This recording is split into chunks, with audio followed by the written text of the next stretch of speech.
أعوذ بالله من الشيطان الرجيم. بسم الله الرحمن الرحيم. يا أيها الناس اتقوا ربكم إن زلزلة الساعة شيء عظيم يوم ترونها تذهل كل مرضعة عما أرضعت وتضع كل ذات حمل حملها وترى الناس سكارى وما هم بسكارى ولكن عذاب الله شديد. ومن الناس من يجادل في الله بغير علم ويتبع كل شيطان مريد. كتب عليه أنه من تولاه فأنه يضله ويهديه إلى عذاب السعير. يا أيها الناس إن كنتم في ريب من البعث فإنا خلقناكم من تراب ثم من نطفة ثم من علقة ثم من مضغة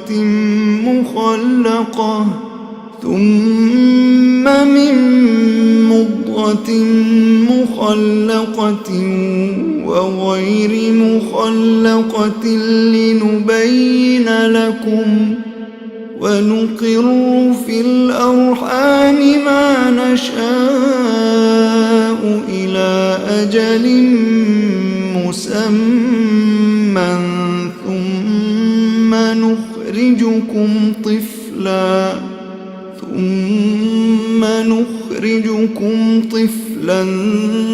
ثم لتبلغوا أشدكم ومنكم من يتوفى ومنكم من يرد إلى أرذل العمر لكي لا يعلم من بعد علم شيئا. وترى الأرض هامدة فإذا أنزلنا عليها الماء اهتزت وربت وأنبتت من كل زوج بهيج. السلام عليكم ورحمة الله وبركاته. ഖുർആൻ പദം 1097 ദിവസത്തിലേക്ക് എല്ലാവരെയും ഹാർദമായി സ്വാഗതം ചെയ്യുന്നു.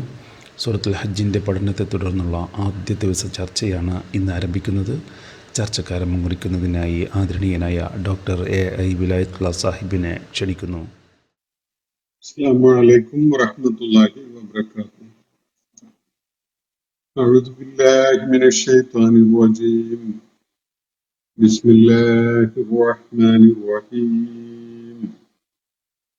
യാ അയ്യുഹന്നാസു തഖൂ റബ്ബക്കും ഇന്ന സൽസലത്തസ് സാഅതി ശൈഉൻ അദീം. യൗമ തറൗനഹാ തദ്ഹലു കുല്ലു മുർദിഅത്തിൻ അമ്മാ അർദഅത് وتضع كل ذات حمل حملها وترى الناس سكارى وما هم بسكارى ولكن عذاب الله شديد. ومن الناس من يجادل في الله بغير علم ويتبع كل شيطان مريد. كتب عليه أنه من تولاه فأنه يضله ويهديه إلى عذاب السعير. يا أيها الناس إن كنتم في ريب من البعث فإنا خلقناكم من تراب ثم من نطفة ثم من علقة ثم من مضغة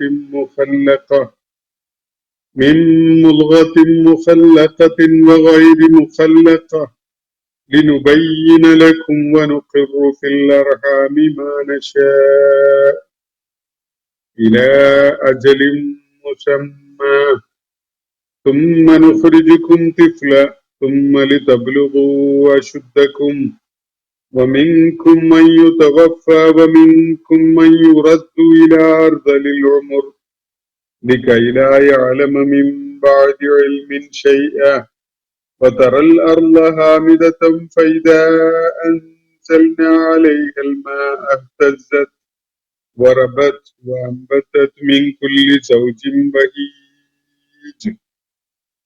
صدق الله العلي العظيم. സൂറത്തുൽ ഹജ്ജിന്റെ പഠനമാണ് നമ്മൾ കഴിഞ്ഞ ദിവസം പൂർത്തിയാക്കുകയുണ്ടായത്.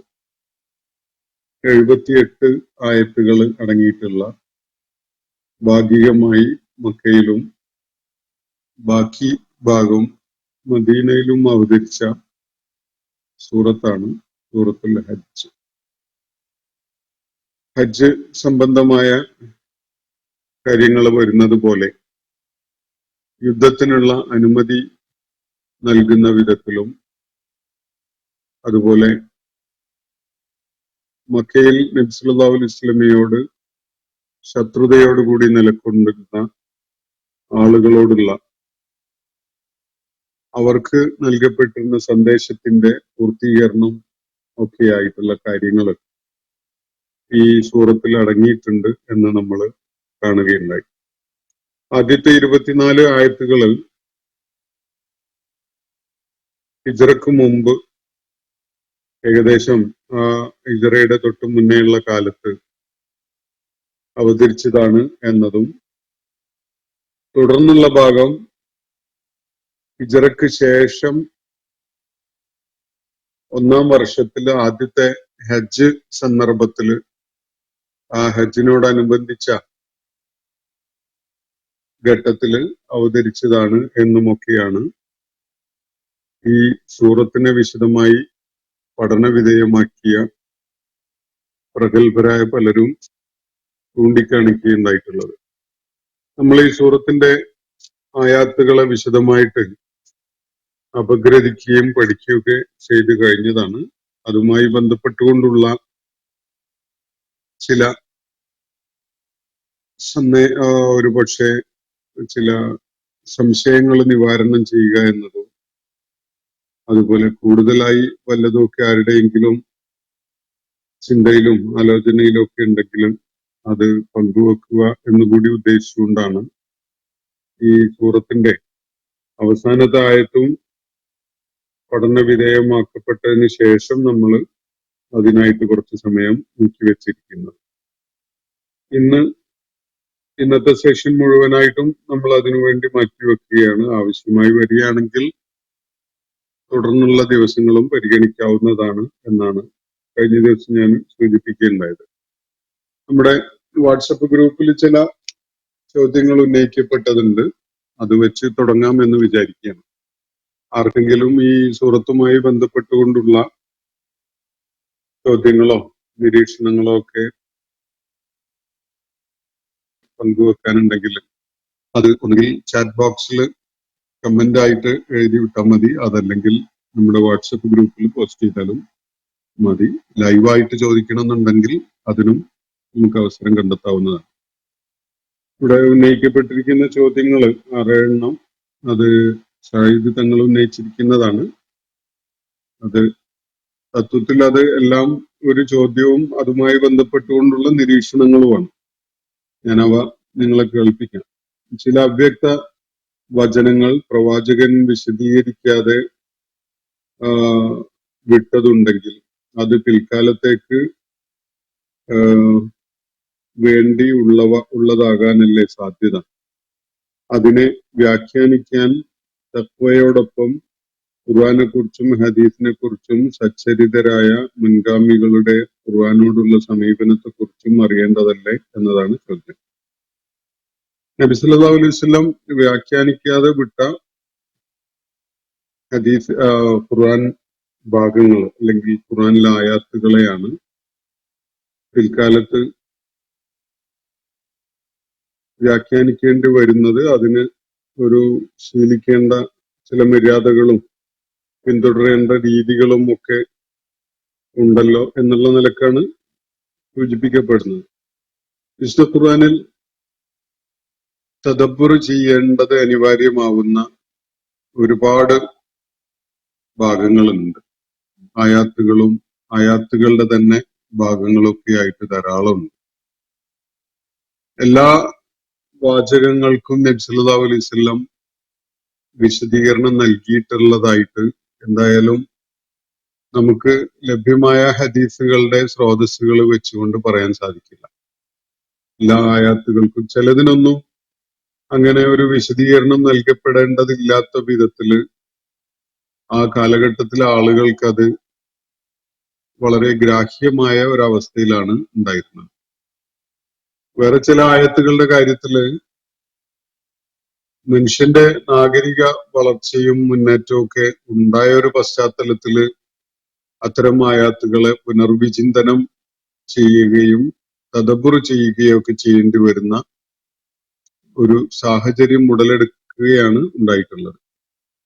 അപ്പൊ ഇതിന് നമ്മൾ പിന്തുടരേണ്ട ഒരു മെത്തഡോളജി നബി സല്ലല്ലാഹു അലൈഹി വസല്ലം കൃത്യമായിട്ട് ഈ ആയത്തിന്റെ വിശദീകരണം ഇങ്ങനെയാണ് എന്ന് പറഞ്ഞിട്ടില്ലാത്ത തരത്തിലുള്ള ആയാത്തുകളുടെ കാര്യത്തിൽ അല്ലെങ്കിൽ അത്തരം വിശദീകരണങ്ങൾ നമുക്ക് ലഭ്യമല്ലാത്ത ഒരു സാഹചര്യമുള്ള തരം ആയത്തുകളുടെ കാര്യത്തിൽ അതിനെ വ്യാഖ്യാനിക്കാൻ വേണ്ടി തീർച്ചയായിട്ടും തഖ്വയോടുകൂടിയുള്ള ഒരു സമീപനം ആവശ്യമാണ് എന്നത് ഖുർആൻ തന്നെ നമ്മളോട് വ്യക്തമാക്കിയിട്ടുള്ളതാണ്. അത് കൂടാതെ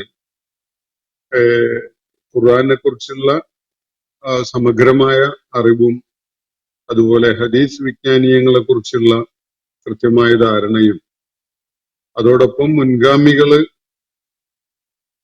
മനസ്സിലാക്കിയ കാര്യങ്ങൾ ഇതുമായി ബന്ധപ്പെട്ടുകൊണ്ട് മനസ്സിലാക്കിയ കാര്യങ്ങളെ കുറിച്ചുള്ള ധാരണയും ഒക്കെ അതുപോലെ അവരുടെ വിശുദ്ധ ഖുർആനോട് എടുത്തിരുന്ന സമീപനങ്ങളെ കുറിച്ചൊക്കെ നമുക്ക് കൃത്യമായി അറിയേണ്ടതല്ലേ എന്നതാണ് ഉന്നയിക്കപ്പെട്ടിരിക്കുന്ന ചോദ്യം. തീർച്ചയായിട്ടും ഖുർആൻ പരസ്പര വൈരുദ്ധ്യമില്ലാത്ത വിധത്തിലാണ് വായിക്കപ്പെടേണ്ടത്. അത് നബി സല്ലല്ലാഹു അലൈഹി വസല്ലം പഠിപ്പിച്ച ഒരു രീതിയാണ്. ഒരു ഭാഗം നമ്മൾ വ്യാഖ്യാനിക്കുമ്പോൾ വിശുദ്ധ ഖുർആനിലെ മറ്റേതെങ്കിലും ഒരു ഭാഗത്തിനോട് വൈരുദ്ധ്യം ഉണ്ടാകുന്ന വിധത്തില് അല്ല വ്യാഖ്യാനിക്കേണ്ടത്. പരസ്പരം ഹാർമോണിയസ് ആയിട്ട് മനസ്സിലാക്കാൻ പറ്റുന്ന വിധത്തില് വൈരുദ്ധ്യങ്ങള് ഉടലെടുക്കാത്ത വിധത്തിലുള്ള ഒരു വായന മാത്രമേ ഖുർആന്റെ കാര്യത്തില് പ്രായോഗികമാവുകയുള്ളൂ, ഫലപ്രദമാവുകയുള്ളൂ. കാരണം ഖുർആന്റെ ഭാഷ വളരെ വ്യത്യസ്തമാണ്. അപ്പോ വ്യത്യസ്തതയുള്ള വിവിധ അർത്ഥ കൽപ്പനകൾ നൽകപ്പെടാൻ സാധ്യതയുള്ള ഒരു കൺസ്ട്രക്ഷനുള്ള ഒരു ടെക്സ്റ്റ് അത് വായിക്കുമ്പോൾ അതിന്ന് നമ്മൾ ആശയങ്ങൾ നിർദ്ധാരണം ചെയ്തെടുക്കുമ്പോൾ പിഴവ് പറ്റാതിരിക്കണമെങ്കിൽ പരസ്പരം വൈരുദ്ധ്യമില്ലാത്ത വിധത്തില് നമുക്ക് വായിക്കേണ്ടതായി വരും. അപ്പോ ഖുർആനിലെ ആയാത്തുകള് പൊതുവായിട്ട് മുന്നോട്ട് വെക്കുന്ന കാര്യങ്ങളെ കുറിച്ച് വിശുദ്ധ ഖുർആന്റെ തുടക്കം മുതൽ അവസാനം വരെയുള്ള വ്യത്യസ്ത ഭാഗങ്ങളെ കുറിച്ച് വ്യക്തമായ ഒരു ധാരണ ഈ വിശദീകരണം നൽകാൻ മുതിരുമ്പോൾ തീർച്ചയായിട്ടും ആവശ്യമാണ്. ഖുർആനോട് യോജിപ്പുള്ള എല്ലാ ഹദീസുകളും ഈ വിധത്തിൽ പരിഗണിക്കപ്പെടേണ്ടി വരികയും ചെയ്യും. അതുപോലെ തന്നെ പൂർവികരായ മുഫസ്സിറുകള് ഇസ്ലാമിക പണ്ഡിതന്മാര് ഒക്കെ ഇത്തരം ആയാത്തുകളെ എങ്ങനെയാണ് നിരീക്ഷിച്ചത്, അവയോട് അവരുടെ സമീപനം എന്തായിരുന്നു എന്നതൊക്കെയും പരിശോധിക്കുന്നത് ഗുണകരമായിരിക്കും. അപ്പൊ ഈ ഒരു മെത്തേഡ് സ്വീകരിക്കുക എന്നുള്ളത് എന്തുകൊണ്ടും നമ്മുടെ വ്യാഖ്യാന പ്രവർത്തനങ്ങളെ സുരക്ഷിതമാക്കാൻ ഉപകരിക്കുന്ന ഒരു സംഗതിയാണ്. പക്ഷെ അതിൽ ലിമിറ്റ് ചെയ്ത് നിർത്തി വിശുദ്ധ ഖുർആന്റെ വായന എന്ന് നമുക്ക് പറയാൻ കഴിയില്ല. കാരണം അങ്ങനെ ഇപ്പോ പൂർവികരായ പണ്ഡിതന്മാരുടെയും ഖുർആൻ വ്യാഖ്യാതാക്കളുടെയും വിശദീകരണങ്ങൾക്ക് പ്രാമാണികതയോ ആധികാരികതയോ നൽകുന്ന ഒരു രീതി ഖുർആൻ മുന്നോട്ട് വെച്ചിട്ടില്ല. അത് നമുക്ക് മാർഗദർശകമാണ്, അവയെ പ്രയോജനപ്പെടുത്താം. ചിലപ്പോഴൊക്കെ അവരുടെ വ്യക്തിപരമായ പരിമിതികള് അവരുടെ വിശദീകരണങ്ങളിൽ വളരെ പ്രകടമായിട്ട് തന്നെ കാണുന്നുണ്ടാകാം. അവർക്ക് ലഭ്യമായിരുന്നില്ലാത്ത പല ഇൻഫർമേഷനും പിൽക്കാലത്ത് സമാഹരിക്കപ്പെടുകയും എല്ലാവർക്കും ലഭ്യമാകുന്ന അവസ്ഥയിൽ സുരക്ഷിതമായി സംരക്ഷിക്കപ്പെടുകയൊക്കെ ചെയ്തിട്ടുണ്ടാകാം. അതുപോലെ പ്രപഞ്ചവും മനുഷ്യ സമൂഹവും ഒക്കെയായി ബന്ധപ്പെട്ടുകൊണ്ടുള്ള ഒരുപാട് കാര്യങ്ങള് ഇന്ന് ലഭ്യമാകുന്ന വിധത്തിൽ അന്ന് അല്ലെങ്കിൽ പഴയ കാലത്ത് ലഭ്യമായിരുന്നില്ല എന്നൊരു സാഹചര്യവും ഉണ്ട്. അതുകൊണ്ട് പൂർവികരായ പണ്ഡിതന്മാരും മുഫസ്സിറുകളും നൽകിയിട്ടുള്ള വിശദീകരണങ്ങള് നമുക്ക് ബൈൻഡിങ് ആയാൽ, സ്വീകരിക്കൽ ബൈൻഡിങ് ആയ, അത് അതിൽ നിന്ന് മാറി നിൽക്കുക അല്ലെങ്കിൽ മാറി ചിന്തിക്കുക എന്നത് പാടില്ലാത്തൊരു സംഗതിയാണ് എന്ന നിലക്ക് അതിനെ സമീപിക്കാൻ ഏതായാലും ഖുർആൻ ആവശ്യപ്പെടുന്നില്ല. പിന്നെ വിശുദ്ധ ഖുർആൻ തദബ്ബുർ ചെയ്യാനുള്ളത്, അതിനെക്കുറിച്ച് ആലോചിക്കാനുള്ളത് ഖുർആന്റെ തന്നെ നിർദ്ദേശമാണ്. പലയിടങ്ങളിലായിട്ട് ഖുർആൻ അത് ആവശ്യപ്പെടുന്നുണ്ട്, തദബ്ബുർ ചെയ്യുക എന്നത്. അതിന് ഖുർആൻ അങ്ങനെ എന്തെങ്കിലും ഒരു ഫ്രെയിംവർക്ക് നമുക്ക് തന്നിട്ടില്ല. നബി സല്ലല്ലാഹു അലൈഹി വസല്ലം പഠിപ്പിച്ചു തന്ന ഈ കാര്യങ്ങള് അടിസ്ഥാന തത്വങ്ങളായി കണ്ടുകൊണ്ട് ഖുർആന് തദബ്ബുർ ചെയ്യുന്നത് തീർച്ചയായിട്ടും ഖുർആന്റെ വ്യാഖ്യാനത്തിലേക്ക് എത്തുന്ന ഒരു പ്രക്രിയയാണ്. കാരണം ഖുർആന്റെ ആയാത്തുകളുടെ ആന്തരികമായ സൂചനകളെ, ബാത്തിനിയായ അതിന്റെ നിർദ്ദേശങ്ങളും താല്പര്യങ്ങളും അതുപോലെ അതിലടങ്ങിയിട്ടുള്ള സജഷൻസും ഒക്കെ തന്നെ ഇത് മനസ്സിലാക്കുന്ന വിധത്തിലാണ് ഖുർആന്റെ ആയാത്തുകൾ തദബ്ബുർ ചെയ്യുന്നത്. തദബ്ബുറിന്റെ മറ്റൊരു തലം എന്ന് പറയുന്നത് ഖുർആനും പ്രാപഞ്ചിക യാഥാർത്ഥ്യങ്ങളും തമ്മിൽ താരതമ്യം ചെയ്യുക എന്ന ഒരു കാര്യത്തിലാണ്. കാരണം രണ്ടും ഒരേ സ്രോതസ്സിൽ നിന്നുള്ളതാണ്. വിശുദ്ധ ഖുർആൻ അള്ളാഹുവിന്റെ ടെക്സ്റ്റുവലായ ആയാത്തുകളാണെങ്കിൽ പ്രാപഞ്ചിക പ്രതിഭാസങ്ങൾ വിശുദ്ധ ഖുർആനിലെ ആയാത്തുകളുമായി ഒരു നിലക്കും സംഘർഷം ഉണ്ടാകാൻ പാടില്ല. കാരണം അവ അള്ളാഹുവിന്റെ കൗനിയായിട്ടുള്ള പ്രപഞ്ചത്തിലെ പ്രതിഭാസങ്ങളുടെ രൂപത്തിലുള്ള ദൈവിക ദൃഷ്ടാന്തങ്ങളാണ്. അപ്പൊ അവ തമ്മിൽ പരസ്പരം പൂർണ്ണമായ ഒരു ഹാർമണി, ഒരു നിലക്കുള്ള സംഘർഷമില്ലായിക എന്നൊരവസ്ഥ തീർച്ചയായിട്ടും അതിലാവശ്യമാണ്. അപ്പൊ അത് ഉണ്ടാവുക എന്നത് ആണ് അതിന്റെ അനിവാര്യതയും അതിന്റെ സ്വാഭാവികതയും ഒക്കെ തന്നെ. അപ്പോ ഇങ്ങനൊരു സമീപനം നമ്മൾ സ്വീകരിക്കുന്നത് ഈ ഒരു പ്രോസസ്സിലൂടെ മാത്രമേ ഖുർആനെ പഠിച്ചുവിടൂ എന്നുള്ള ഒരു സമീപനം സ്വീകരിക്കുന്നത് ആളുകള് ഖുർആനിൽ നിന്ന് അകന്നു പോകാനും ഖുർആനുമായി ബന്ധപ്പെട്ടുകൊണ്ടുള്ള തദബ്ബുർ വേണ്ട വിധത്തിൽ നിർവഹിക്കാതിരിക്കാനും ഒക്കെ കാരണമാകും. നമുക്ക് പറയാൻ പറ്റുകയില്ല. പൂർവികരായ പണ്ഡിതന്മാരും ഖുർആൻ മനനം ചെയ്ത ആളുകളുമാണ് പിൽക്കാലത്ത് വരാനിടയുള്ള എല്ലാവരെക്കാളും സമർത്ഥന്മാരായതും അതുപോലെ യോഗ്യന്മാരായതും എന്നൊന്നും നമുക്ക് പറയാൻ പറ്റൂല. അതൊക്കെ അള്ളാഹുവിന്റെ നിശ്ചയത്തിൽ പെട്ടതാണ്. ഒരു കാലഘട്ടത്തില് അവര് നേരിട്ടിരുന്ന വെല്ലുവിളി എന്തൊക്കെയായിരുന്നു എന്നതിന്റെ അടിസ്ഥാനത്തിലാണ് ആളുകളുടെ ചിന്ത പ്രവർത്തിക്കുക. പഴയ കാലത്ത് പ്രവർത്തനക്ഷമമായിരുന്നില്ലാത്ത പല വെല്ലുവിളികളും പിൽക്കാലത്ത് നമ്മുടെയൊക്കെ കാലഘട്ടങ്ങളിൽ നമ്മൾ നേരിട്ടിട്ടുണ്ട്. അപ്പൊ അത്തരം വെല്ലുവിളികളെ അഭിമുഖീകരിക്കേണ്ടി വരുമ്പോ വീണ്ടും നമ്മൾ ഖുർആനിലേക്ക് തിരിയുകയും ഖുർആനിനെ മനനം ചെയ്യുകയും ചെയ്യുന്ന ഒരു പ്രക്രിയ തുടങ്ങേണ്ടി വരും. അതിന് ഇത്തരം കടുത്ത നിയന്ത്രണങ്ങൾ ഉണ്ടാക്കുക എന്നത് ഖുർആൻ ഏതായാലും അങ്ങനെ നിയന്ത്രണം വെച്ചിട്ടില്ല. ഓപ്പൺ ആയിട്ട് എല്ലാവരോടും ഖുർആനെ കുറിച്ച് മനനം ചെയ്യാൻ വേണ്ടി തന്നെയാണ് നിർദ്ദേശിച്ചിട്ടുള്ളത്. അതിന് ഒരു മര്യാദയും ഒരു ചിട്ടയും ഒന്നും പാലിക്കേണ്ട എന്നല്ല. തീർച്ചയായിട്ടും മനുഷ്യന് നിർദ്ധാരണം ചെയ്തെടുക്കാൻ കഴിയുന്ന ഒരു മെത്തഡോളജി, അതുപോലെ ചില അദബുകൾ ഇക്കാര്യത്തിൽ അനിവാര്യമാണ്. അതില്ലാതെ ഒരു പഠനവും സാധ്യമല്ല. അത് ഖുർആൻ എന്ന് മാത്രമല്ല, വേറെ ഏത് പഠന മേഖലയിലായാലും ആ പഠന മേഖല എന്നതിനെ വിളിക്കുന്ന ഡിസിപ്ലിൻ എന്നാണ് അതിന് ഇംഗ്ലീഷിൽ പറയുന്ന പേര്. അറബിയിൽ അതിന് അദബ് എന്നാണ് പറയുന്നത്. അപ്പൊ ഈ രണ്ട് വാക്കുകളും സൂചിപ്പിക്കുന്നത് തന്നെ അതിന് ഒരു വ്യവസ്ഥ നമ്മൾ പാലിക്കേണ്ടതുണ്ട് എന്നത് തന്നെയാണ്. അത് പാലിക്കുമ്പോൾ തന്നെ വായനക്കാരന് ഒരു വലിയ എമൗണ്ട് ഓഫ് ഫ്രീഡം അതിലുണ്ടാവുക എന്നത് വളരെ അനിവാര്യമാണ്. കാരണം അത്രയും കാര്യങ്ങള് പിൽക്കാലത്ത് ആളുകൾക്ക് കണ്ടെത്താൻ പറ്റുന്ന വിധത്തിൽ അള്ളാഹു സൂക്ഷിച്ചു വെച്ചിട്ടുണ്ട് വിശുദ്ധ ഖുർആനിൽ. മാത്രമല്ല, ഞാൻ മനസ്സിലാക്കുന്നത് ഇത് ഒരു നഷ്ടപരിഹാരമായിട്ട് അള്ളാഹു നിശ്ചയിച്ചിട്ടുള്ള ഒരു സംഗതിയാണ് എന്നതാണ്. കാരണം ഒരു തലമുറക്ക് അള്ളാഹുവിന്റെ ദൂതന്റെ സാന്നിധ്യത്തില് ജീവിക്കാനും സത്യാന്വേഷണം നടത്താനും ഒക്കെ സാധിച്ചു. പിന്നീട് വന്ന തലമുറകളെ സംബന്ധിച്ചിടത്തോളം അള്ളാഹുവിന്റെ ദൂതന്റെ സാന്നിധ്യം അവർക്ക് ലഭിക്കുന്നില്ല. അള്ളാഹുവിന്റെ ദൂതന്റെ സാന്നിധ്യം എന്ന് പറയുന്നത് ചെറിയ വില കുറച്ച് കാണേണ്ട ഒരു കാര്യമല്ല. അത് ഒരു കാലഘട്ടത്തിലെ ഒരു ഒരു കാറ്റലിസ്റ്റ് ആയിട്ട് വളരെ ശക്തമായ ഒരു പ്രചോദനമായിട്ട് തന്നെ ഒരു പ്രവാചകന്റെ സാന്നിധ്യം പ്രവർത്തിക്കുന്നുണ്ട്. ഈ അഡ്വാൻറ്റേജ് ഒന്നും പിന്നീട് വരുന്ന പല തലമുറകളിലെയും ആളുകൾക്ക് ലഭിക്കുന്നില്ല. അവരെ സംബന്ധിച്ചിടത്തോളം അള്ളാഹുലേക്ക് അടുപ്പമുണ്ടാക്കുന്ന ഏറ്റവും ശക്തമായ ഒരു പാശം എന്ന് പറയുന്നത് വിശുദ്ധ ഖുർആനാണ്. നബി സല്ലല്ലാഹു അലൈഹി വസല്ലമയുടെ അസാന്നിധ്യത്തില് ആളുകൾക്ക് അള്ളാഹുവുമായി അവരെ ബന്ധിപ്പിക്കുന്നത് അള്ളാഹുവിന്റെ ആയാത്തുകളാണ്. അത് തദബ്ബുർ ചെയ്യുന്ന ഇതിനു വേണ്ടി അവര് പ്രയത്നിക്കുന്നതിലൂടെയാണ് യഥാർത്ഥത്തില് ആ തഖറുബ് സാധിക്കുന്നത് എന്ന ഒരു വസ്തുത നമ്മൾ കാണാതിരുന്നത്.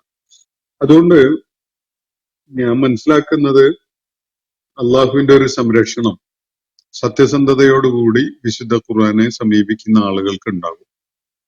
തഖ്വയുടെ ഒരു ഒരു പരിചയോടുകൂടി അല്ലെ ഒരു ആവരണത്തോടു കൂടി വിശുദ്ധ ഖുർആനെ സമീപിക്കുന്ന, സത്യം തേടുന്ന, അല്ലാഹുമ്മ അരിനൽ ഹഖ ഹഖ വർസുഖ്ന ഇത്തിബാഅ എന്ന പ്രാർത്ഥനയോടുകൂടി അതിനെ സമീപിക്കുന്ന ആളുകൾക്ക് തീർച്ചയായിട്ടും സത്യത്തില് വിശുദ്ധ ഖുർആന്റെ ശരിയായ സൂചനകളിലേക്ക് എത്തിച്ചേരാൻ സാധിക്കും.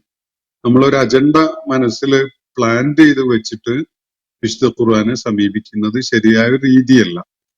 നമ്മൾ എത്തി നിൽക്കുന്ന ഒരു നിലപാടിനെയോ അവസ്ഥയെയോ അതിനുള്ള ന്യായം ഖുർആനിൽ കണ്ടെത്താനോ അതിനുള്ള ചില വിശദീകരണങ്ങളോ അല്ലെങ്കിൽ നമുക്ക് അനുകൂലമായ ചില തെളിവുകളോ കണ്ടെത്താനോ ശ്രമിക്കുന്നത് ഒരു ശരിയായ സമീപനമല്ല. മറിച്ച് എന്താണ് ഖുർആൻ മുന്നോട്ട് വെക്കുന്നത്, ആ ഹക്കാണ് എനിക്ക് കാണേണ്ടത്, മനസ്സിലാക്കേണ്ടത് എന്നൊരു സമീപനം സ്വീകരിക്കുമ്പോൾ തീർച്ചയായിട്ടും നമ്മൾ അള്ളാഹുവിന്റെ മാർഗദർശനം ലഭിച്ചുകൊണ്ട് തന്നെ വിശുദ്ധ ഖുർആനിൽ നിന്ന് വെളിച്ചം ഉൾക്കൊള്ളുന്നവരായി മാറും എന്നാണ് എനിക്ക് മനസ്സിലാക്കാൻ പറ്റിയിട്ടുള്ളത്. എൻ്റെ വ്യക്തിപരമായ അനുഭവങ്ങളും അങ്ങനെയൊക്കെ ഉള്ളതാണ്. മറ്റൊരു ചോദ്യം അതിന്റെ തുടർച്ചയായിട്ട് തന്നെയുള്ളത്, യാതൊരു അവധാനതയും കൂടാതെ എല്ലാവർക്കും വ്യത്യസ്ത വായനാ സ്വാതന്ത്ര്യം അനുവദിച്ചതിന്റെ ഫലമായല്ലേ സർവമത സത്യവാദം, ഹദീസ് നിഷേധം പോലുള്ള വ്യാജമതങ്ങൾ മുസ്ലിങ്ങൾക്കിടയിൽ വേര് പിടിക്കാൻ കാരണമായത് എന്നാണ്. ഒറ്റ വാക്കിലാണ് ഇതിന് ഉത്തരം പറയേണ്ടതെങ്കിൽ അല്ല എന്നാണ് ഞാൻ പറയാം. കാരണം വ്യത്യസ്ത വായനാ സ്വാതന്ത്ര്യം അത് അള്ളാഹു നൽകിയിട്ടുള്ളതാണ്. തദബ്ബുർ ചെയ്യാൻ വേണ്ടി അള്ളാഹു നിർദ്ദേശിച്ചിട്ടുണ്ട് പലതവണ. പക്ഷെ അതിന് ആവശ്യമായ ഒരു പരിചയം എന്താണ്, നമ്മൾ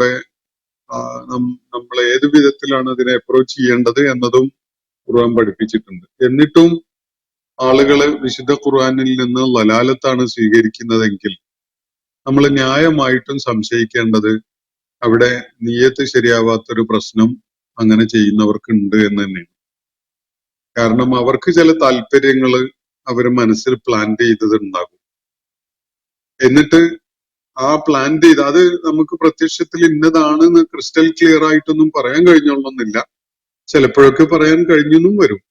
പക്ഷെ അത്തരം ആളുകള് ചില താല്പര്യങ്ങളുടെ ആളുകളായിട്ട് മാറിയിട്ടുണ്ടായിരിക്കും എന്നതാണ് നമുക്ക് അത് വിലയിരുത്തിയാൽ മനസ്സിലാക്കാൻ സാധിക്കും.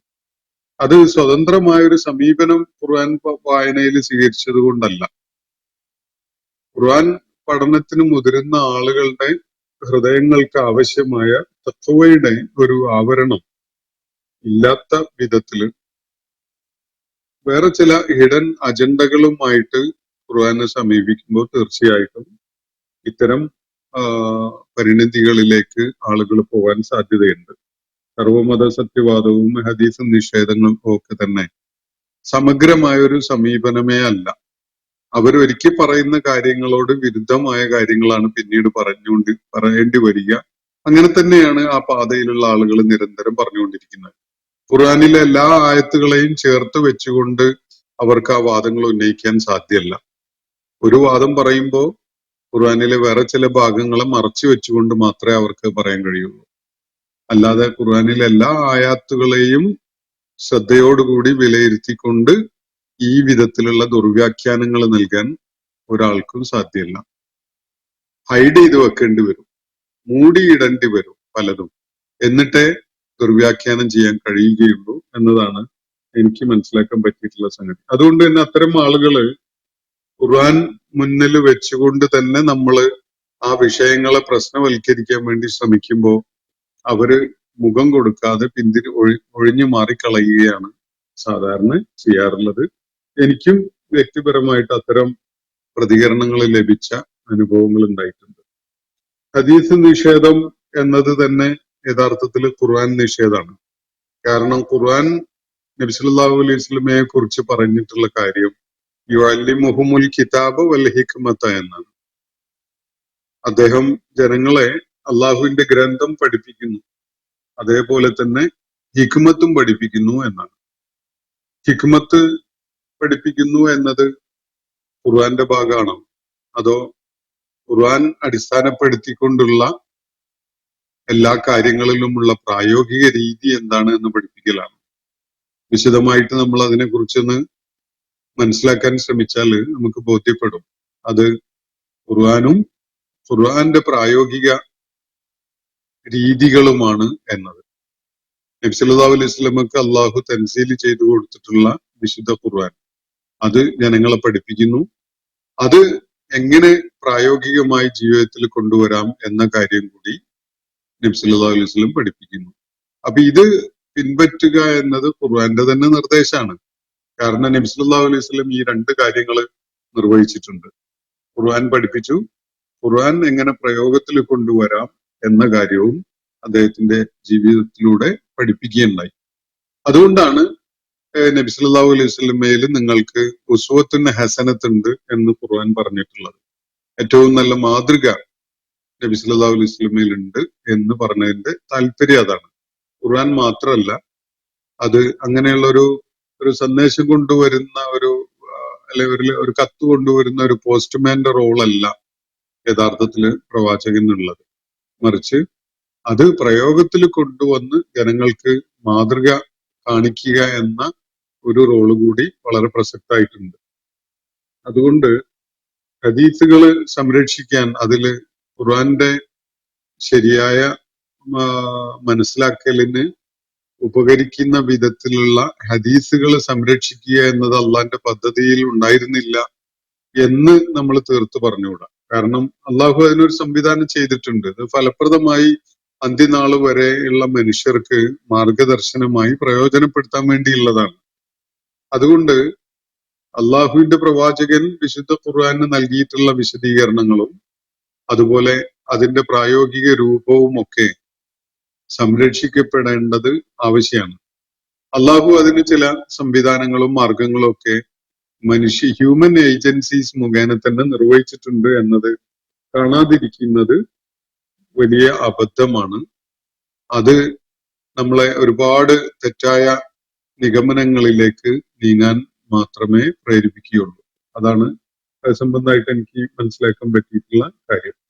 അത് പക്ഷേ വിശുദ്ധ ഖുർആന് തദബ്ബുർ ചെയ്യുകയും വ്യത്യസ്തമായ അതിന്റെ സൂചനകളെ മനസ്സിലാക്കാൻ ശ്രമിക്കുകയും ചെയ്യാനുള്ള അള്ളാഹു തുറന്നു വെച്ചിട്ടുള്ള ആ അവസ്ഥയെ അല്ലെങ്കിൽ സാഹചര്യത്തെ അല്ലെങ്കിൽ സ്വാതന്ത്ര്യത്തിന്റെ കാരണമായിട്ടുള്ളതല്ല എന്നാണ് ഞാൻ ന്യായമായിട്ടും വിശ്വസിക്കുന്നത്.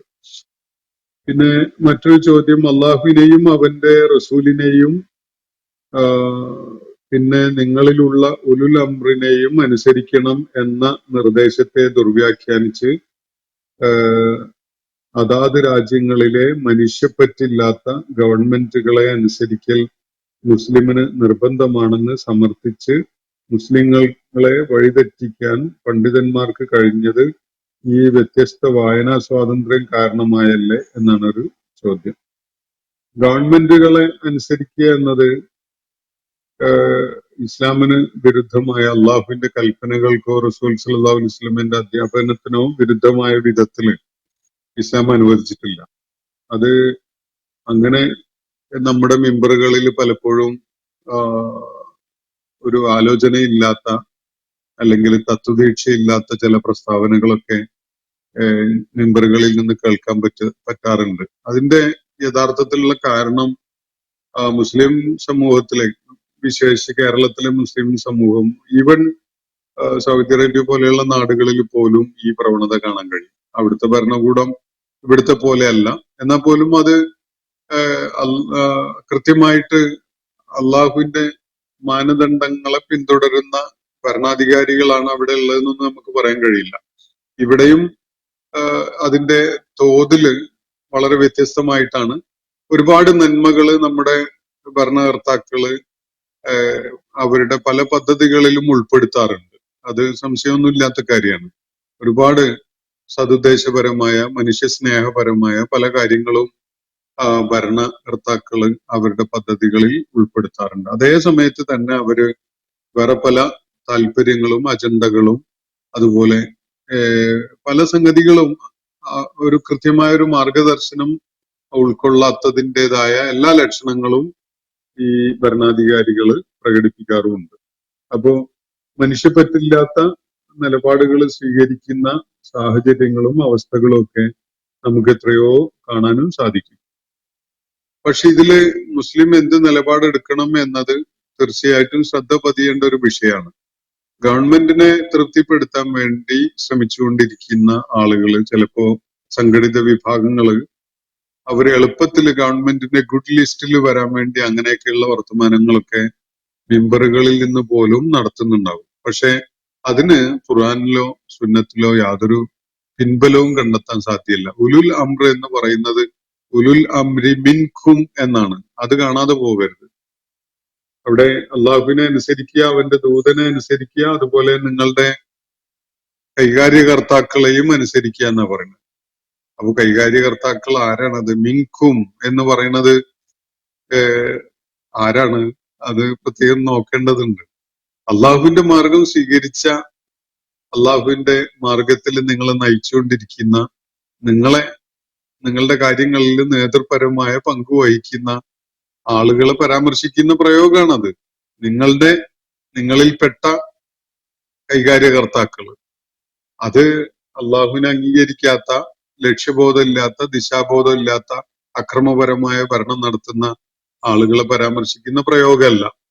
അപ്പൊ അവരുടെ കാര്യത്തില് അത്തരം ഭരണപരമായ പ്രത്യേകതകളുള്ള ആളുകളുടെ കാര്യത്തില് ഈ ആയത്തല്ല നമ്മൾ പിന്തുടരേണ്ടത്. ഈ ആയത്ത് അതിനെക്കുറിച്ചുള്ളതും അല്ല. അപ്പോ ഈ മനസ്സിലാക്കേണ്ട ഒരു കാര്യം, അതിന് പൊതു തത്വങ്ങൾ ഖുർആൻ പഠിപ്പിക്കുന്നത് വേറെ പല സന്ദർഭങ്ങളിലും പഠിപ്പിച്ചിട്ടുള്ളത് ആണ് പരിഗണിക്കപ്പെടേണ്ടി വരിക. അള്ളാഹുവിനും അവന്റെ ദൂതന്റെയും അധ്യാപനത്തിന് വിരുദ്ധമായതല്ലാത്ത കാര്യങ്ങളിലൊക്കെ തന്നെ നമുക്ക് ഭരണാധികാരികൾ, അവരെ ഏത് വിഭാഗത്തിൽപ്പെട്ടവരാണെങ്കിലും അവരെ അനുസരിക്കുന്നതിന് യാതൊരു തടസ്സവുമില്ല. എന്നാൽ അക്രമപരമായ സംഗതികൾ ചെയ്തുകൊണ്ടിരിക്കുന്ന അല്ലെങ്കിൽ അത്തരം രീതികൾ പിന്തുടരുന്ന ഭരണകൂടങ്ങള് നൽകുന്ന നിർദ്ദേശങ്ങളെ നമ്മൾ അതേപടി വിഴുങ്ങുക എന്നത്, അതേപടി പ്രയോഗത്തിൽ കൊണ്ടുവരിക എന്നത് ഖുർആൻ അംഗീകരിക്കാത്ത, നബി സല്ലല്ലാഹു അലൈഹി വസല്ലമയുടെ സുന്നത്ത് നമ്മളെ പഠിപ്പിച്ചതിന് വിരുദ്ധമായ കാര്യങ്ങളാണ് എന്നതാണ് നമുക്ക് മനസ്സിലാക്കാൻ സാധിക്കുക. വേറൊരു കാര്യം, ജൂത ക്രിസ്ത്യാനികളെ വിവാഹം ചെയ്യാനുള്ള അനുമതിയെ ദുർവ്യാഖ്യാനിച്ച് ഇന്നും തുടരുന്ന അത്തരം വിവാഹങ്ങൾ മൂലമല്ലേ മുസ്ലിം നാടുകളിലെ അരമനകളിൽ ജൂത ക്രിസ്ത്യൻ സ്വാധീനം പണം വിടർത്തി ആടുന്നത് എന്നതാണ് ഒരു ചോദ്യം. ഭരണാധികാരികളെ വലിയ വിധത്തില് സ്വാധീനിക്കുന്ന തരം ചില വിവാഹങ്ങള് അറബ് മുസ്ലിം ഭരണകൂടങ്ങളുടെ തലപ്പത്തിരിക്കുന്ന ആളുകളുടെ ഭാഗത്തു നിന്നുണ്ടായിട്ടുണ്ട്. അത് ഇസ്ലാമിക സമൂഹത്തിന് തന്നെ വലിയ അപകടം വരുത്തി വെക്കുന്നു എന്നതാണ് ഇവിടെ ചൂണ്ടിക്കാണിക്കപ്പെടുന്ന കാര്യം. എനിക്ക് മനസ്സിലാക്കാൻ പറ്റുന്നത്, ഈ നമ്മള് മനസ്സിൽ ഉദ്ദേശിക്കുന്ന ഈ ഭരണാധികാരികൾ അവര് ഒന്നാമതായിട്ട്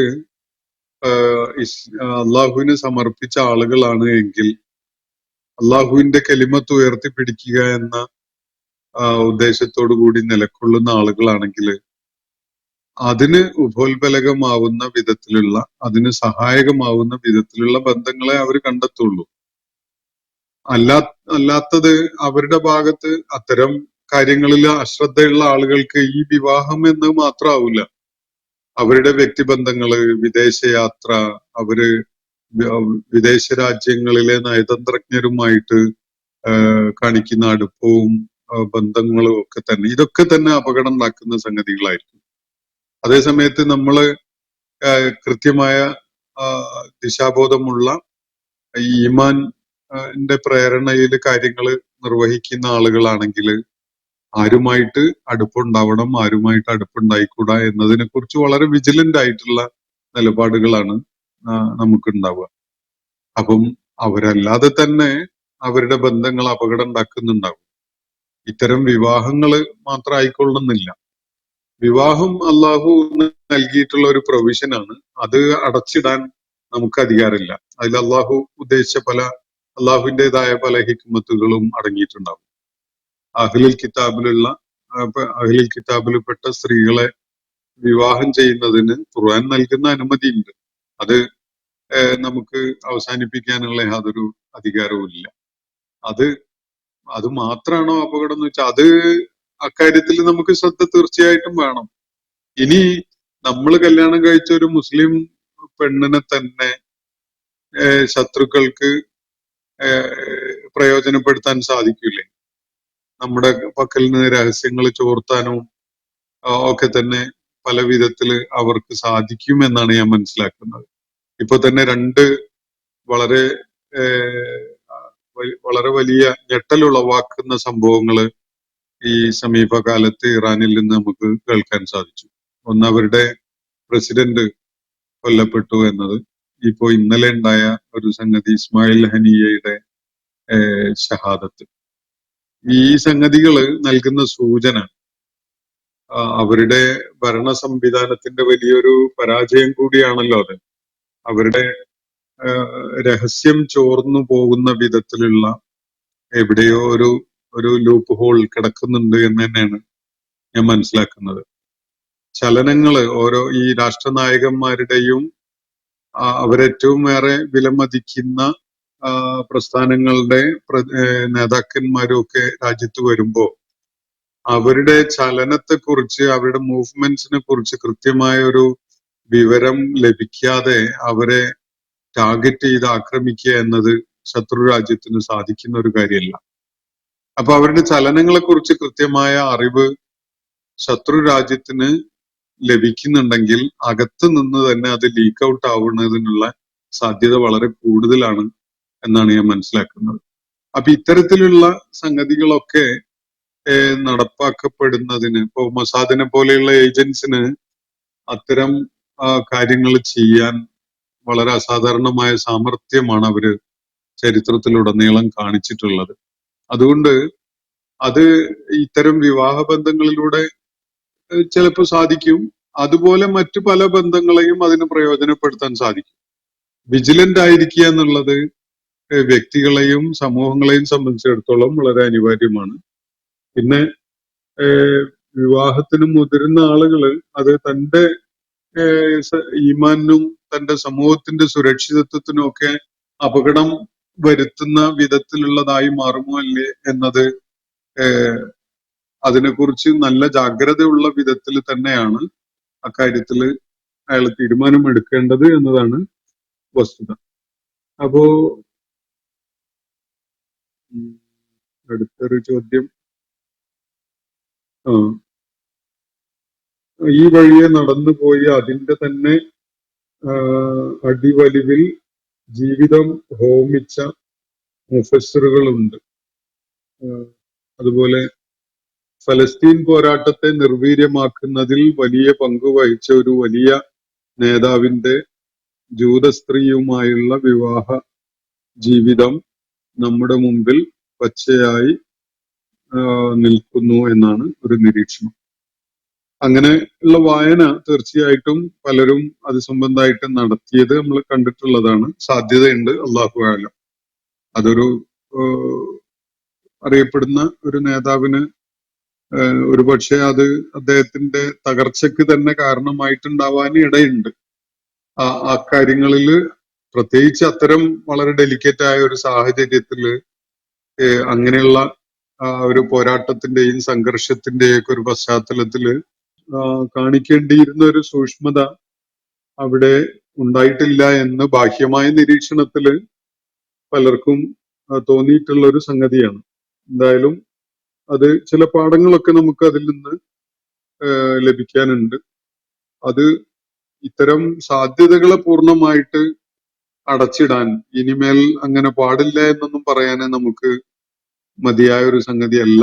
മറിച്ച് ഒരുപാട് ഉദാഹരണങ്ങളും സംഭവങ്ങളും ഒക്കെ ഉണ്ട് താനും. വ്യത്യസ്ത ഈ അഹ്ലുൽ കിതാബിൽപ്പെട്ട ആളുകളെ, സ്ത്രീകളെ വിവാഹം ചെയ്ത ആളുകള് വളരെ കുറഞ്ഞ വർഷങ്ങൾക്കുള്ളിൽ അത്തരം സ്ത്രീകൾ ഇസ്ലാമിലേക്ക് വരികയും ഇസ്ലാമിനെ പരിചയപ്പെടാൻ കാരണമാവുകയും അവരുടെ വിശ്വാസപരമായ വ്യതിചലനങ്ങളെ കുറിച്ച് അവർക്ക് ബോധ്യം വരികയും ഇസ്ലാം സ്വീകരിക്കുകയും ചെയ്ത ഒരുപാട് സംഭവങ്ങൾ നമുക്ക് കാണാൻ സാധിക്കും. എൻ്റെ വ്യക്തിപരമായ പരിചയത്തിൽ തന്നെ അങ്ങനെയുള്ള ചില സംഗതികൾ കാണാൻ പറ്റിയിട്ടുണ്ട്. മറ്റൊന്ന്, മുസ്ലിങ്ങളിലെ സന്യാസ ജീവിതത്തോടുള്ള ആസക്തി മറ്റൊന്നാണ്. ദരിദ്രനായ പ്രവാചകനെ ധനവാനാക്കി എന്ന് ഖുർആൻ. എന്നാൽ പ്രവാചകൻ ദാരിദ്ര്യത്തെയാണ് പ്രൊമോട്ട് ചെയ്യുന്നത് എന്ന് പറഞ്ഞ് മുസ്ലിമിന്റെ അതിജീവനത്തിന് വേണ്ടിയുള്ള വിഭവ സമാഹരണത്തെ തടസ്സപ്പെടുത്താൻ സൂഫി ത്വരീഖത്തുകൾക്ക് അവസരം നൽകിയത് ഈ വ്യത്യസ്ത വായനാ സ്വാതന്ത്ര്യമല്ലേ എന്ന്. യഥാർത്ഥത്തിൽ ഇത് ഏതെങ്കിലും ഒരു ആയത്തിനെ വ്യാഖ്യാനിച്ചുകൊണ്ട് നമുക്ക് ദാരിദ്ര്യമാണ് ഇസ്ലാം പ്രൊമോട്ട് ചെയ്യുന്നത് എന്ന് പറയാനോ, അല്ലെങ്കിൽ പരമാവധി വിഭവങ്ങൾ ആർജിച്ചുകൊണ്ട് സമ്പത്ത് നേടി സമ്പന്നനാവാനാണ് ഇസ്ലാം പ്രേരിപ്പിക്കുന്നത് എന്നൊന്നും പറയാൻ കഴിയില്ല. ഇസ്ലാമിലെ ഒരുപാട് സമ്പത്ത് അള്ളാന്റെ നിയമത്താണ് എന്നുള്ളതിൽ യാതൊരു സംശയവുമില്ല. അതേ സമയത്ത് അത് നമ്മളെ വലിയ ധൂർത്തന്മാരും സുഖലോലുപന്മാരും ഒക്കെ ആക്കി മാറ്റുന്നുണ്ടെങ്കിൽ അത് വലിയ അപകടമാണ്. ദാരിദ്ര്യം നമ്മളെ കുഫറിലേക്ക് നയിക്കും എന്ന് പറയുന്ന ഹദീസും നമുക്ക് കാണാൻ കഴിയും. ദാരിദ്ര്യം ദൈവനിഷേധത്തിലേക്ക് നയിക്കുന്ന ഒരു അനുഭവമായിട്ടൊക്കെ പലപ്പോഴും നമുക്ക് കൺമുന്നിൽ കാണാൻ കഴിഞ്ഞുകൊണ്ടിരിക്കുന്ന കാര്യം തന്നെയാണ്. അതുകൊണ്ട് വിശുദ്ധ ഖുർആന്റെ സാകല്യത്തിലും നബി സല്ലല്ലാഹു അലൈഹി വസല്ലമയുടെ അധ്യാപനങ്ങളുടെ പിൻബലത്തിലും ഒക്കെ ഖുർആനെ വായിക്കുമ്പോൾ ഇത്തരം അപകടങ്ങൾ ഉണ്ടാവില്ല എന്നാണ് ഞാൻ മനസ്സിലാക്കുന്നത്. ഇതിനു മുമ്പത്തെ എന്റെ ചോദ്യത്തിനുള്ള മറുപടിയിൽ ഖുർആനെ വ്യത്യസ്ത വായനക്കുള്ള സാധ്യത അതിന്റെ അമാനുഷികതക്കുള്ള തെളിവായി പറഞ്ഞതായിട്ട് ചൂണ്ടിക്കാണിക്കപ്പെടുകയുണ്ടായി. മുസ്ലിം സമുദായത്തിൽ കടന്നുകൂടിയ മഹാരോഗങ്ങൾക്ക് വേറെ കാരണങ്ങൾ തേടേണ്ടി വരും അങ്ങനെ ആണെങ്കിൽ എന്ന് പറഞ്ഞുകൊണ്ടാണ് ചൂണ്ടിക്കാണിക്കുന്നത്. അപ്പോൾ വ്യത്യസ്തമായ വായനകൾ ഖുർആന്റെ സാധ്യതയാണ് എന്ന് പറഞ്ഞ ഭാഷാപരമായിട്ട് ഖുർആന്റെ ഒരു മുഅ്ജിസത്തുണ്ട്. അത് നമ്മൾ കാണാതിരിക്കാൻ പറ്റില്ല. ഖുർആന്റെ ആശയ സംവേദനത്തിന് വളരെ കുറഞ്ഞ വാക്കുകളിലൂടെ ഒരു വലിയ പ്രപഞ്ചം, ആശയങ്ങളുടെ ഒരു വലിയ പ്രപഞ്ചം തന്നെ സൃഷ്ടിക്കാൻ സാധിക്കുന്നു എന്നതാണ് വിശുദ്ധ ഖുർആൻ ഇത്രയേറെ വ്യാഖ്യാനങ്ങൾ കാണപ്പെടുന്നതിന്റെ കാരണം. ഒരുപാട് വിശദീകരണങ്ങൾ, ഒരുപാട് വ്യത്യസ്ത തലമുറകളിലായിട്ട് വിശുദ്ധ ഖുർആന്റെ വ്യാഖ്യാന കൃതികൾ ഇനിയും ഇപ്പോഴും രചന നടന്നുകൊണ്ടിരിക്കുന്നൊക്കെ നമ്മൾ കാണുന്നുണ്ട്. അതിന്റെ വലിയൊരു കാരണം ഖുർആന്റെ ഭാഷയാണ്. അത് നൽകുന്ന വ്യത്യസ്തമായ വായനാ സാധ്യതകളെ ആണ് സൂചിപ്പിക്കുന്നത്. ആ വിധത്തില് നമുക്ക് വളരെ മാറ്റർ ഓഫ് ഫാക്റ്റ് ആയിട്ട് കാര്യങ്ങൾ പറയുന്ന ഒരു ശൈലിയിലല്ല ഖുർആൻ ഒരിടത്തും ഒരു വിവരണവും നടത്തിയിട്ടുള്ളത്. അത് മാത്രമല്ല, ഖുർആൻ ഒരു ഒരു പരീക്ഷണമായിട്ട്, മനുഷ്യ ഹൃദയങ്ങൾക്കുള്ള ഒരു പരീക്ഷണമായിട്ട് കൂടിയാണ് വെച്ചിട്ടുള്ളത് എന്നുള്ളത് നമുക്ക് അതിലേക്ക് ഇറങ്ങി ചെല്ലുമ്പോൾ കാണാൻ കഴിയും. ഖുർആൻ പഠിച്ചിട്ട് അതില് മുന്നേറിക്കൊണ്ടിരിക്കുന്ന ആളുകള് ലലാലത്തിലേക്ക് പോവാറില്ലേ? അതിന്റെ കാരണം എന്താണ്? ഖുർആന്റെ ഈ സാധ്യതയില് അവരുടെ മനസ്സിന്റെ രോഗബാധ കാരണമായിട്ട് അവര് ലലാലത്ത് പുൽകുന്നവരായിട്ട് മാറുകയാണ്. അതേസമയത്ത് വളരെ മാറ്റർ ഓഫ് ഫാക്റ്റ് ആയിട്ട് നമ്മളുടെ മദ്രസ പാഠപുസ്തകങ്ങളിലെ ഈമാൻ കാര്യവും ഇസ്ലാം കാര്യവും അതുപോലെ ഒളുവിന്റെ ഷർത്ത് ഫർളുകള് ഒക്കെ പോലെ അങ്ങോട്ട് ലിസ്റ്റ് ഔട്ട് ചെയ്ത് തന്നിട്ട് അത് കാണാതെ പഠിച്ചങ്ങ് പ്രാക്ടീസ് ചെയ്യുക എന്നുള്ള ഒരു സമീപനമല്ല ഖുർആന്റെ കാര്യത്തിൽ അള്ളാഹു സ്വീകരിച്ചിട്ടുള്ളത്. മനുഷ്യ ഹൃദയങ്ങളിൽ രോഗബാധ ഉണ്ടെങ്കിൽ തീർച്ചയായിട്ടും അവർക്ക് ഖുർആൻ ഒരു പരീക്ഷണമായി മാറും. അത് അള്ളാഹ് ഉദ്ദേശിച്ച കാര്യം തന്നെയാണ്. ആ പരീക്ഷണം ഇല്ലാതെ ഒരാളും മുന്നോട്ട് പോകില്ല. ഖുർആനിലൂടെ ഹക്ക് തേടിക്കൊണ്ടിരിക്കുന്ന മനസ്സുകൾക്ക് അത് വെളിപ്പെട്ട് കിട്ടുകയും ചെയ്യും. എന്നാൽ വേറെ ചില രോഗബാധയുമായിട്ട് അതിനെ സമീപിക്കുന്ന ആളുകൾക്ക് അതുകൊണ്ട് തന്നെ വലിയ പരാജയത്തിലേക്ക് എത്തിപ്പെടാനുള്ള വഴികൾ തുറക്കുകയും ചെയ്യും എന്നതാണ് മനസ്സിലാക്കാൻ സാധിക്കുന്ന കാര്യം. അപ്പോ ഈ ഭാഷാപരമായുള്ള ഖുർആന്റെ ഈ സാധ്യത, അത് അറബി ഭാഷയിലാണ് ഖുർആൻ അവതരിച്ചത് എന്നതുകൊണ്ട് അറബി ഭാഷയുടെ സാധ്യത തീർച്ചയായിട്ടും ഖുർആന്റെ വിശദീകരണത്തിൽ നിലനിൽക്കുന്നുണ്ട്. അതുകൊണ്ടാണ് വ്യത്യസ്ത തഫ്സീറുകൾ ഉണ്ടായിട്ടുള്ളത്. ഒരേ ആയത്ത് വ്യത്യസ്ത മുഫസ്സിറുകള് വ്യത്യസ്ത രീതിയിൽ വ്യാഖ്യാനിക്കുന്നതിന് വിശദീകരിക്കുന്നതിന് കാരണമാവുന്നത് അതുകൊണ്ടാണ്. ഇപ്പോ സൂറത്ത് യാസീന്റെ തുടക്കത്തിലുള്ള മാ ഉന്ദിറ ആബാഉഹും എന്ന് പറയുന്ന ഒരു പ്രയോഗം നിങ്ങളൊന്ന് പഠിച്ചു നോക്കൂ. അവിടെ രണ്ടു നിലക്ക് അതിനെ വായിക്കാൻ കഴിയും. ഒന്ന്, അവരുടെ പൂർവ്വപിതാക്കള് ഒരു താക്കീതും നൽകപ്പെട്ടവരായിരുന്നില്ല എന്നൊരു വായന സാധ്യമാണ്. വേറൊരു വായന, ഏതൊരു കാര്യമാണോ അവരുടെ പൂർവ്വപിതാക്കൾക്ക് താക്കീതായിട്ട് നൽകപ്പെട്ടിട്ടുണ്ടായിരുന്നത് എന്ന നിലക്കുള്ള ഒരു വായനയും സാധ്യമാണ്. ഇതുപോലെ ഖുർആനിൽ ഒരുപാട് അങ്ങനത്തെ പ്രയോഗങ്ങളുണ്ട്. അത് ഖുർആന്റെ ഈ ആശയ സാകല്യത്തിനോട് ഏറ്റവും യോജിക്കുന്ന വിധത്തിൽ ഉൾക്കൊള്ളുക എന്നതാണ്. ചിലയിടത്തൊക്കെ ചില ആയത്തുകളൊക്കെ രണ്ട് രീതിയിൽ വായിക്കുന്നതും ഖുർആന്റെ ആശയത്തെ ഉയർത്തിപ്പിടിക്കുന്നത് തന്നെയായിട്ടാവും കാണാൻ സാധിക്കുക. അപ്പോ അത് നമുക്ക് അടച്ചിടാൻ കഴിയുന്ന ഒരു കാര്യമല്ല. ഖുർആൻ ഒരു നിത്യവിസ്മയമായിട്ട് നിലകൊള്ളുന്നതിന്റെ ഒരു പ്രധാന കാരണം അതാണ് എന്നാണ് ഞാൻ മനസ്സിലാക്കുന്നത്. മറ്റൊരു ചോദ്യം ഫൈസൽ വെമ്പനാട് ഉന്നയിച്ചിട്ടുള്ളതാണ്. ഹുവ സമ്മാക്കുമുൽ മുസ്ലിമീൻ എന്ന ആ പ്രയോഗം, അത് ഇന്നലെ നമ്മൾ വായിച്ച ആയത്തിന്റെ ഭാഗമായിട്ടുള്ളതാണ്. പൂർവിക പ്രവാചകന്മാരുടെ അനുയായികളുടെ കാര്യത്തില് അക്ഷരാർത്ഥത്തിൽ തന്നെ ഈ പേരാണോ വിളിക്കപ്പെട്ടിരുന്നത് എന്നതാണ് അദ്ദേഹം ഉന്നയിച്ചിരിക്കുന്ന ചോദ്യം. അതല്ല അവര് ആശയപരമായിട്ട് ഉള്ള സമാനമായ വേറെ ഭാഷകളിലുള്ള പ്രയോഗങ്ങളായിരുന്നോ എന്നതാണ്. ഞാൻ മനസ്സിലാക്കുന്നത് അത് വ്യത്യസ്തമായ ഭാഷകളിൽ ഈ ആശയം കൺവേ ചെയ്യുന്ന പേരായിരുന്നു എന്നതാണ്. അതിന് ചില തെളിവുകൾ, സൂചനകളൊക്കെ ഖുർആനിൽ നിന്ന് തന്നെ നമുക്ക് കണ്ടെത്താൻ സാധിക്കും. അറബി ഭാഷയില് ആദ്യമായിട്ട് അവതരിക്കുന്ന ദൈവിക ഗ്രന്ഥം ഖുർആനാണ്. വേറെ ഒന്നും ഉണ്ടായിട്ടില്ല. ഒരുപക്ഷെ വലിയ സാധ്യതയുണ്ട് മനുഷ്യന്റെ ആദ്യത്തെ ഭാഷ തന്നെ അറബി ആവാനാണ് വലിയ സാധ്യത എന്റെ അന്വേഷണത്തിൽ കാണാൻ പറ്റിയിട്ടുള്ളത്. പ്രത്യേകിച്ച് പദോൽപത്തി ശാസ്ത്രം എന്റെ ഒരു താല്പര്യമുള്ള മേഖലയാണ്. ലിംഗ്വിസ്റ്റിക്സിന്റെ ഒരു ബ്രാഞ്ചാണ് എറ്റിമോളജി, പദോൽപത്തി ശാസ്ത്രം. അതിന്റെ പല പഠനങ്ങളും നിർവഹിച്ചപ്പോ എനിക്ക് ബോധ്യപ്പെട്ടിട്ടുള്ള ഒരു കാര്യം, അറബി ഭാഷ അല്ലെങ്കിൽ അറബി ഭാഷയുടെ ഒരു പ്രാഗ് രൂപം, പ്രോട്ടോ അറബിക് എന്ന് പറയാവുന്ന ഒരു രൂപമാണ് ഏറ്റവും പഴക്കമുള്ള ഭാഷ എന്നതാണ്. വലിയ സാധ്യത അതിന് ഞാൻ കാണുന്നുണ്ട്. അപ്പോ പക്ഷെ ആ ഭാഷയില് ഒരു വേദഗ്രന്ഥം അവതരിച്ചതായിട്ട് നമുക്ക് ഖുർആന് മുമ്പ് കാണാൻ സാധിക്കുന്നില്ല. പൂർവിക വേദങ്ങൾ അവതരിച്ചിട്ടുള്ളതൊക്കെ വ്യത്യസ്തമായ ഭാഷകളിലാണ്. അറബിയോട് വളരെ അടുപ്പമുള്ള ഭാഷയാണ് ഈസാ അലൈഹി ഇസ്ലാമിന്റെ സുറിയാനി ഭാഷ. അതുപോലെ മൂസ അലൈഹി ഇസ്ലാമിന്റെ എന്താണ് ഗ്രീക്ക് ഭാഷ, അതിന്റെ യഹൂദരുടെ ഇടയിൽ പ്രചാരത്തിലുണ്ടായിരുന്ന ഭാഷയുടെ നാവല് വരുന്നില്ല. എന്തായാലും ഇത്തരം ഭാഷകള് പ്രോട്ടോ അറബിക്കിന്ന് രൂപപ്പെട്ടു വന്ന ഭാഷകളായിട്ട് നമുക്ക് കാണാൻ സാധിക്കും. വ്യത്യസ്തമായ വാക്കുകളാണ് ഇതിന് ഓരോ കാര്യത്തിനും വ്യത്യസ്ത ഭാഷകളിൽ അള്ളാഹു ഉപയോഗിച്ചിട്ടുള്ളത് എന്നതും നമുക്ക് പൂർവിക വേദങ്ങളെ പരിശോധിക്കുമ്പോൾ വ്യക്തമായിട്ട് ബോധ്യപ്പെടുകയും ചെയ്യും. ഈ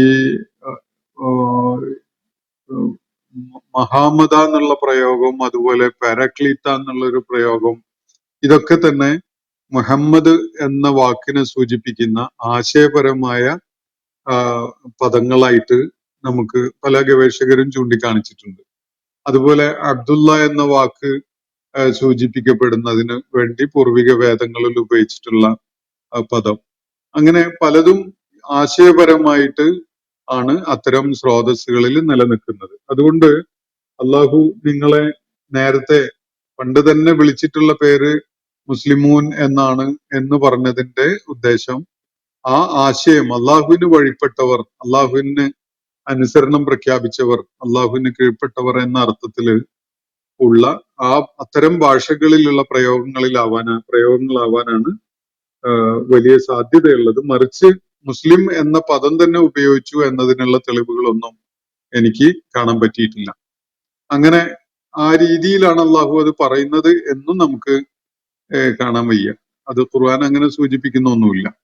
അപ്പോ ഇന്നത്തെ സെഷൻ ഞാനിവിടെ അവസാനിപ്പിക്കുകയാണ്. ഇവിടെ അയച്ചു കിട്ടിയിട്ടുള്ള ചോദ്യങ്ങൾ എല്ലാം തന്നെ നമ്മൾ ഇന്ന് പരിഗണനയ്ക്ക് വിധേയമാക്കിയിട്ടുണ്ട്. അള്ളാഹു നമ്മെ എല്ലാവരെയും അനുഗ്രഹിക്കുമാറാവട്ടെ. വാഖിറു ദഅ്വാന അനിൽ ഹംദുലില്ലാഹി റബ്ബിൽ ആലമീൻ. അസ്സലാമു അലൈക്കും വറഹ്മത്തുള്ളാഹി വബറകാതുഹു. ഇന്നത്തെ ഖുർആൻ പദം ഇവിടെ സമാപിക്കുന്നു. ഖുർആൻ പഠനത്തിൽ പങ്കെടുത്ത എല്ലാവർക്കും അള്ളാഹു അർഹമായ പ്രതിഫലം നൽകി അനുഗ്രഹിക്കട്ടെ. വആഖിറു ദഅ്വാന അനിൽ ഹംദുലില്ലാഹി റബ്ബിൽ ആലമീൻ. അസ്സലാമു അലൈക്കും വറഹ്മത്തുള്ളാഹി വബറകാതുഹു.